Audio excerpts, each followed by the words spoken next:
একদিন এক পিপাসার্ত মুসাফির হাঁটতে হাঁটতে এক কুয়ার কাছে এল।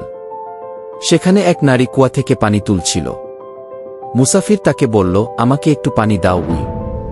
নারী বিনা দ্বিধায় তাকে পানি পান করাল। পানি খেয়ে মুসাফির বলল, আমাকে নারীদের চালাকি সম্পর্কে কিছু বলো। এই কথা শুনে নারী হঠাৎ চিৎকার করতে লাগল, বাঁচাও, বাঁচাও। মুসাফির ভয় পেয়ে বলল, চুপ করো, লোকজন আমাকে ভুল বুঝবে। কিন্তু নারী নিজের গায়ে পানি ছিটাতে ছিটাতে আরো জোরে চিৎকার করল। লোকজন দৌড়ে এসে জিজ্ঞাসা করল, কি হয়েছে? নারী বলল, আমি কুয়াতে পড়ে গিয়েছিলাম, এই লোকটি আমাকে উদ্ধার করেছে। সবাই মুসাফিরের প্রশংসা করতে লাগল। তখন নারী মুচকি হেসে মুসাফিরের কানে কানে বলল, মেয়েদের কষ্ট দিলে তারা তোমার সুখশান্তি কেড়ে নেবে, আর যদি ভালোবাসো তাহলে মৃত্যুর দুয়ার থেকেও তারা তোমাকে ফিরিয়ে আনবে।